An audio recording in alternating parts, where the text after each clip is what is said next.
Do you believe in any religion? इसका जवाब भी बड़ा सीधा है, नहीं। मेरी राय में जितना भी कुछ मैंने सीखा है दुनिया के बारे में, हमारी प्लैनेट की हिस्ट्री के बारे में, एवोल्यूशन के बारे में, ये सारी चीज़ों को समझकर मैंने जो अंडरस्टैंडिंग डेवलप करी है, मेरी राय में कोई भगवान, कोई अल्लाह, कोई गॉड एग्जिस्ट नहीं करता। There is no God. No one created the universe, and no one directs our fate. I do not believe there's any evidence for a creator. However, तो जैसा कि हम सब जानते हैं और दुनिया में इस वक्त जितने भी साइंटिस्ट मौजूद हैं, तकरीबन तमाम के तमाम इस बात पर मुत्तफ़िक़ हैं कि ये दुनिया आज से 13.8 बिलियन ईयर्स पहले एक धमाके की सूरत में वजूद में आई, जिस धमाके को हम बिग बैंग के नाम से जानते हैं। वो धमाका जिसके लिए आइंस्टाइन ने यह नज़रिया पेश किया था कि इस कायनात के वजूद से पहले क्या ऐसा मास मौजूद था जिसका वॉल्यूम ज़ीरो था और डेंसिटी इन्फिनिट थी। उस मास में धमाके की वजह से ये दुनिया वजूद में आई। दोस्तों, अगर ये मान लिया जाए कि नेचर ने ही इस कायनात को बनाया है और वो धमाका खुद से हुआ था, तो यहाँ पर ये एतराज़ बनता है कि थर्मोडायनेमिक्स का पहला लॉ है, energy can never be created nor be destroyed. तो धमाका एनर्जी की तो एक फॉर्म होती है। अगर नेचर का अपना खुद का लॉ है कि energy can never be created nor be destroyed, तो नेचर अपना खुद का लॉ कैसे तोड़ सकता है? इसका मतलब है कि किसी ने पहली बार एनर्जी को क्रिएट किया, उस धमाके को क्रिएट किया, और उसके बाद हमारी सारी नेचुरल फोर्सेस को क्रिएट किया, क्योंकि हम जानते हैं कि बिग बैंग से पहले कुछ भी मौजूद नहीं था, ना ही टाइम था, ना स्पेस, ना मैटर, ना एनर्जी। ये तमाम की तमाम चीज़ें बिग बैंग के बाद वजूद में आई हैं। जो रेडिएशन उस वक्त पूरी कायनात में फैली हुई थी, उसी रेडिएशन की वजह से हमारी चारों नेचुरल फोर्सेस वजूद में आई, gravity, electromagnetic force, strong nuclear और वीक न्यूक्लियर फोर्सेस। ये चारों फोर्सेस वजूद में आई। उसके बाद मुख्तलिफ प्रोसेस से गुजरने के बाद पहला प्रोटॉन और न्यूट्रॉन वजूद में आया, और उन प्रोटॉन और न्यूट्रॉन के मिल जाने की वजह से दुनिया का पहला एलिमेंट हीलियम वजूद में आया। फिर मुख्तलिफ प्रोसेस से गुजरने के बाद उस हीलियम से हाइड्रोजन वजूद में आया, और ये दोनों एलिमेंट्स एटॉमिक क्लाउड की शक्ल में पूरी कायनात में फैल गए। और उन्हीं एटॉमिक क्लाउड्स के आपस में मिल जाने की वजह से मुख्तलिफ प्लैनेट्स वजूद में आए। इस पूरे प्रोसेस में तकरीबन को 3 बिलियन साल लगे। 3 बिलियन सालों के बाद जाके पहले स्टार्स और पहले प्लैनेट्स वजूद में आए। फिर उन स्टार्स में जो हीट प्रोड्यूस हो रही थी, उसी ने हेल्प दी हाइड्रोजन और हीलियम को दुनिया के बाकी तमाम एलिमेंट्स में कन्वर्ट होने में। जी हाँ दोस्तों, हीलियम और हाइड्रोजन के मिल जाने की वजह से ही दुनिया में सब बाकी जितने एलिमेंट मौजूद हैं उनमें से ज़्यादातर वजूद में है। अब यहाँ पर दूसरा एतराज़ बनता है कि थर्मोडायनेमिक्स का दूसरा लॉ है, for a spontaneous process entropy of the universe always increases. अगर मैं इसको आसान अल्फाज में समझाऊँ तो किसी भी धमाके की वजह से जो डिसऑर्डर पैदा होता है, वो डिसऑर्डर हमेशा बढ़ता है, वो कभी भी कम नहीं होता, ऑर्डर में वापस नहीं आता अपनी वो पुरानी शक्ल में या किसी नई शक्ल में, जब तक कि कोई एक्सटर्नल फोर्स ना लगाई जाए या कोई एक्सटर्नल एफर्ट ना की जाए। जी, आप सब जानते हैं कि मिसाल के तौर पर यहाँ पर अगर जो है बहुत सारी बॉल्स मौजूद हों इस टेबल के ऊपर और मैं उनको बिखेर दूँ, तो वो वापस यहाँ सिमट के नहीं आ सकती खुद से, को उठाकर एक्सटर्नल एफर्ट पुट करके यहाँ पर वापस लाना पड़ेगा। यहाँ फिर साइडों पे अगर पंखे लगा दिए जाएँ जो कि पूरी ताकत से उनको वापस धकेलें, मैं जब यूँ फैलाऊँ तो वो वापस जो है ना, मतलब एनर्जी दोबारा लगाई जाए उसके ऊपर, तो वो वापस सिमट कर आएंगे। जो भी डिसऑर्डर पैदा होता है, वो डिसऑर्डर वापस ऑर्डर में लाने के लिए एक्सटर्नल एफर्ट लगती है और यहाँ पर एनर्जी लगती है। यहाँ पर हमने देखा कि एक धमाके से जो एक्सप्लोजन पैदा हुआ, जो रेडिएशन पैदा हुई, इससे इतनी खूबसूरत यूनिवर्स खुद ब खुद क्रिएट हो गई। ये तो नेचर ने अपना खुद का दूसरा लॉ तोड़ दिया। ऐसा कैसे हो सकता है कि नेचर इटसेल्फ हमारी क्रिएटर हो और वो मुस्तकिल अपने ही लॉस तोड़ रही है? ये प्रोसेस चलता रहता है यहाँ तक कि 4.5 अरब साल पहले हमारा सन वजूद में आ जाता है, और हमारे सन के साथ साथ हमारे जो प्लैनेट्स और हमारी जो गैलेक्सी है मिल्की वे जिसमें हम रहते हैं, ये वजूद में आ जाती है। दोस्तों, जब हमारी दुनिया वजूद में आई उस वक्त ये इतनी खूबसूरत, या ये जो नीला गोला जिससे हम वाकिफ़ हैं, ये ऐसा नहीं था, बल्कि इसको आप बड़े साइज़ का वॉल्केनो कह सकते हैं। इसके अंदर से हर वक्त ख़तरनाक गैसेस जो है ना निकलती रहती थी। यहाँ पर किसी ज़िंदगी का तसव्वुर भी नहीं किया जा सकता। तो ऐसा क्या हुआ जिसकी वजह से जो है ना हमारी ज़मीन उसने ये शक्ल इख्तियार कर ली? दोस्तों, उसके लिए फिर से एक और धमाका किया गया। जैसे क्रिएशन ऑफ द यूनिवर्स के लिए बिग बैंग किया गया था, दुनिया को इस शक्ल में लाने के लिए एक और धमाका किया गया। हुआ कुछ यूँ कि मार्स के साइज़ का एक प्लैनेट जिसका नाम थिया है, वो हमारी दुनिया से आगे टकरा गया, और उन दोनों प्लैनेट्स के टकराने की वजह से इतना ज़्यादा मैटर टूट के उन दोनों प्लैनेट से फ़िज़ा में बिखरा कि वो मैटर आसमान में फैला, और ज़मीन की ग्रेविटी की वजह से ज़मीन के इर्द गिर्द घूमने लग गया, और ज़मीन की तरफ आने वाली सूरज की रोशनी को उसने रोक दिया, जिससे ज़मीन एकदम से ठंडी होना शुरू हो गई। लेकिन अब सोचने की बात यह है कि हम सब जानते हैं कि प्लैनेट्स एक मदार की शक्ल में, एक रेडियस की शक्ल में जो है ना एक दूसरे की गिर्द जो है ना चक्कर लगाते हैं और वो मुस्तकिल आगे का सफ़र करते हैं। वो एक ट्रैक के पाबंद होते हैं, उस ट्रैक से कभी नहीं हटते। हमारी जो गैलेक्सी है ये 4.5 अरब साल से उस ट्रैक को फॉलो कर रही है, कभी कोई एक प्लैनेट दूसरे प्लैनेट से नहीं टकराया। तो वो थिया नामी प्लैनेट, उसने अपना रेडियस कैसे छोड़ा, वो कैसे जो है ना सफ़र करता हुआ हमारी दुनिया तक आया और हमारी दुनिया से टकरा गया, हमें नहीं मालूम। अगेन एथियस्ट यहाँ पे यही कहेंगे कि नेचर ने हमें बनाने के लिए अपना एक और लॉ तोड़ दिया। अगर आप गौर करें तो वो धमाका इतना कैलकुलेटेड था कि जो वो प्लैनेट हमारी दुनिया से टकराया उसका साइज़ ना ही इतना बड़ा था कि वो हमारी दुनिया को ही तबाह कर देता, बल्कि वो खुद तबाह हो गया, और ना ही वो इतना छोटा था कि उससे वो रिजल्ट्स निकल ही ना पाते जो रिजल्ट्स निकले उसके धमाके की वजह से।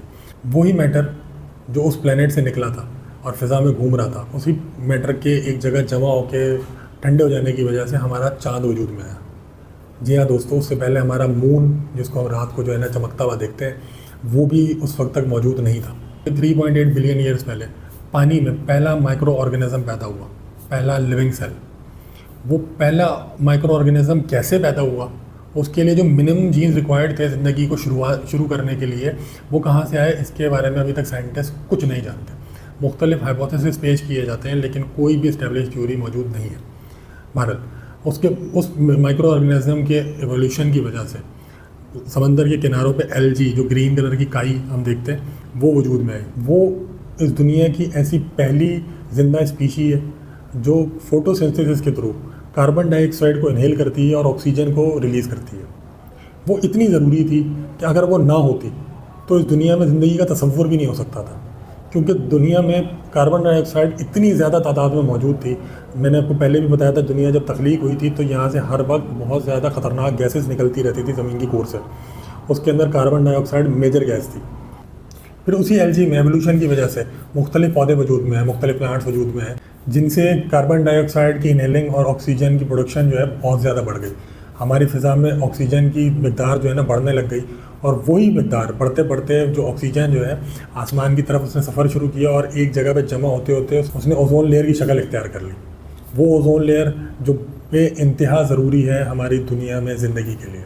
अगर वो ओजोन लेयर ना हो तो सन से जो रेडिएशन इस दुनिया की तरफ आ रही है वो डायरेक्टली बग़ैर फ़िल्टर हुए इस ज़मीन तक आना शुरू हो जाएगी और इस दुनिया में ज़िंदगी ख़त्म हो जाएगी। खैर, वो एवोल्यूशन का सफ़र चलता रहा, मुख्तलिफ स्पीशीज़ वजूद में आती रही दुनिया भर में, जो है ना जितने भी पेड़ पौधे आप देख रहे हैं ये वजूद में आए, मुख्तलिफ जानदार वजूद में आते रहे, यहाँ तक कि वो सफ़र जो एक सिंगल माइक्रो ऑर्गेनिज्म से शुरू हुआ था वो डायनासोर्स तक पहुँच गया। दुनिया भर में एपेक्स प्रेडेटर्स का राज था। उस वक्त अगर इंसान की तख्लीक हो जाती उसी एवोल्यूशन के प्रोसेस से, तो इंसान कितने दिन तक ज़िंदा रह सकता था, इसका अंदाज़ा आप लगा सकते हैं। फिर वहाँ पर ज़रूरत थी एक और धमाके की। जी हाँ, एक और धमाका हुआ कुछ यूँ कि 65 मिलियन ईयर्स पहले, जब पूरी दुनिया में डायनासोर्स का राज था, एक एस्ट्रॉयड जिसका रेडियस तकरीबन 10 से 15 किलोमीटर था, जो पिछले 4.5 बिलियन ईयर्स से हमारी गैलेक्सी में घूम रहा था, वो एग्जैक्टली उस पॉइंट ऑफ टाइम में जिस वक्त डायनासोर्स का पूरी दुनिया में राज था, पूरी दुनिया में डायनासोर्स फैले हुए थे, वो बिल्कुल एग्जैक्ट कैलकुलेटेड टाइम पे, कैलकुलेटेड लोकेशन पे आके दुनिया से टकरा गया। अब मैंने उसको कैलकुलेटेड टाइम और कैलकुलेटेड लोकेशन क्यों बोला? युकाटान पेनिनसुला की ये तस्वीर आपके सामने मौजूद है स्क्रीन पर, जिस जगह पे वो एस्ट्रॉयड टकराया। अब ये लोकेशन इतनी ज़्यादा ज़रूरी थी उस धमाके के लिए जो धमाका हुआ। मैंने क्यों इसको कैलकुलेटेड टाइम और कैलकुलेटेड लोकेशन कहा? युकाटान पेनिनसुला की वो जगह जहाँ पर ये धमाका हुआ, ये एस्ट्रॉयड आके टकराया, और ये आपके सामने स्क्रीन पर मौजूद है। आप इसकी लोकेशन देख सकते हैं कि इसके दोनों अतराफ में समंदर है। अगर 15 मिनट का भी फ़र्क होता उस एस्ट्रॉयड के ज़मीन से टकराने में, तो ज़मीन चूँकि घूम रही है तो 15 मिनट के फ़र्क की वजह से भी जो है ना ये एस्ट्रॉयड ज़मीन से टकराता ही नहीं बल्कि पानी में जाके गिरता, और वो धमाका होता ही नहीं जो धमाका हुआ। वो धमाका क्यों ज़रूरी था और इसी जगह पे करना क्यों ज़रूरी था? दुनिया में सिर्फ 15% ऐसी जगहें हैं जहाँ पर एग्जैक्टली वो जो है ना चट्टानें मौजूद हैं जो युकाटान पेनिनसुला पे मौजूद थी, जिसकी वजह से वो तबाही आई कि इतना ज़्यादा मैटर फ़िज़ा में फैला कि एग्जैक्टली जैसे पहले प्लैनेट की टकराने की वजह से एक पूरी लेयर ज़मीन के इर्द गिर्द बन गई थी गर्दो गुबार की और एक डस्ट पार्टिकल्स की, जिसकी वजह से सूरज की रोशनी ज़मीन में आने से रुक गई थी। बिल्कुल एग्जैक्टली उसी तरह जो चट्टानें यहाँ मौजूद थी वो उस धमाके की वजह से फ़िज़ा में फैली। उस एस्ट्रॉयड के टुकड़े टूट के आसमान में बिखरे, वो वापस छोटे छोटे एस्ट्रॉयड की शक्ल में दुनिया में वापस जो है बरसना शुरू हो गए। और जो डस्ट पार्टिकल फिज़ा में फैल रहे थे उसने सूरज की रोशनी को ज़मीन से आने से रोक दिया।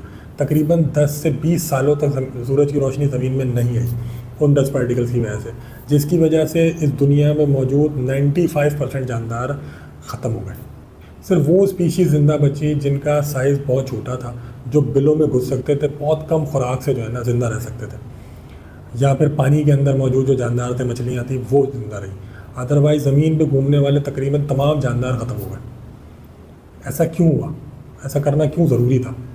उसकी बहुत सारी वजूहत हैं। पहली वजह, ज़मीन का फर्टिलिटी रेट, जो आज ज़मीन का फर्टिलिटी रेट मौजूद है, जिसकी वजह से हम अपनी ज़राअत करते हैं, वो आज के मुकाबले में 15% भी नहीं था उस वक्त जिस वक्त डायनासोर्स इस दुनिया में मौजूद थे। वो डायनासोर्स मरे, उनकी खाल, उनका जिस्म इस ज़मीन का हिस्सा बने, बहुत ज़्यादा ऑर्गेनिक मैटर एक साथ इस ज़मीन का हिस्सा बना, जिसने इस ज़मीन को इतना ज़्यादा फर्टाइल किया। इवन कि जो नेचुरल गैसेस और जो पेट्रोलियम ज़खायर आज हम दुनिया में इस्तेमाल कर रहे हैं, ये फॉसिल फ्यूल जो हमारी इस तरक्की का बायस बना है, वो फॉसिल फ्यूल क्रिएट ही उन डायनासोर्स के जिस्मों की वजह से हुआ। अगर वो डायनासोर्स इतनी बड़ी तादाद में दुनिया में पैदा ना होते और एक साथ ना मर जाते तो वो फॉसिल फ्यूल बन ही नहीं सकता था। और दूसरी वजह जिसके लिए वो धमाका करना बहुत ज़रूरी था, वो ये कि एवोल्यूशन मीटर जो कि एक सिंगल पार्टिकल से शुरू होकर डायनासोर्स तक चला गया था, वो दोबारा रीसेट हो गया। दोबारा ज़िंदगी की शुरुआत बहुत छोटी स्पीशीज़ से हो गई और उसी स्पीशीज़ से इवॉल्व होते होते फिर इंसान वजूद में आया। अगर डायनासोर्स वाले एवोल्यूशन सफ़र में हम वजूद में आ जाते इंसान, तो एक तो हमारे आसपास एपेक्स प्रेडेटर्स घूम रहे होते, हम जिंदा रह ही नहीं सकते थे। दूसरा, ज़मीन का फर्टिलिटी रेट ही नहीं था, हम ज़राअत कैसे करते।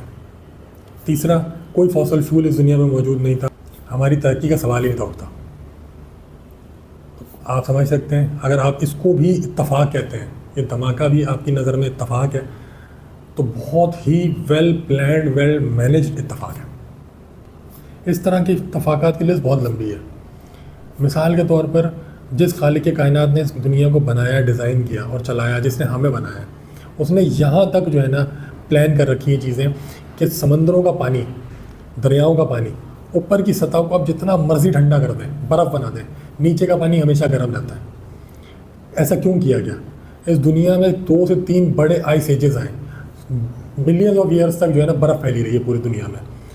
अगर ज़मीन, समंदर का ऊपर का पानी ठंडा होने की वजह से नीचे का भी ठंडा हो जाता, नीचे भी बर्फ़ जम जाती, तो इस दुनिया में कोई भी मछली, कोई भी समंदरी जो मखलूक है वो जिंदा ही नहीं रहती।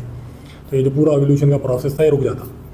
जितनी भी एसिजेस आई हैं उसमें दोबारा से ज़िंदगी ख़त्म हो जाती। लेकिन इस बात का ख़ास ख्याल रखा गया है, इस तरीके से इसको प्लान किया गया, इस तरीके से प्रोग्राम किया गया है कि समंदरों और दरियाओं का जो ऊपर की सतह है पानी की, वो जितनी मर्ज़ी ठंडी हो जाए, उस पर चाहे बर्फ़ जम जाए, नीचे बर्फ़ नहीं जमती, नीचे का पानी हमेशा गर्म रहता है। दोस्तों, चूँकि मैंने ये वीडियो एथियस्ट के एतराज़ात के जवाब में बनाई है और एथियस्ट किसी भी रिलीजन को नहीं मानते, इसीलिए मैंने किसी भी रिलीजियस स्क्रिप्चर से कोई भी दलील पेश नहीं की।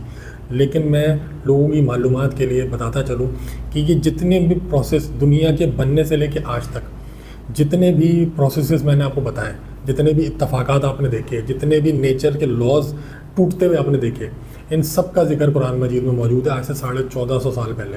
ये सारी बातें हमने इसी सदी में डिस्कवर की हैं। इनमें से कुछ बातें तो पिछले चंद डेकेड्स में डिस्कवर की हैं, उसके बावजूद इनका जिक्र 1450 साल पहले कुरान मजीद में मौजूद है। ये तमाम आयात आपकी स्क्रीन पर मौजूद है।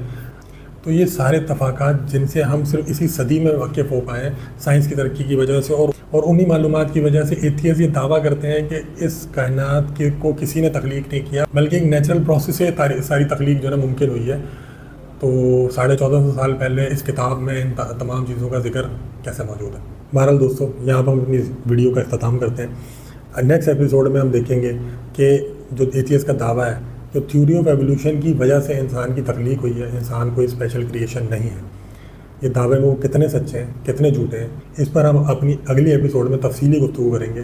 तो देखते रहिए लेट्स फाइंड गॉड की मिनी सीरीज़। जज़ाकल्लाह।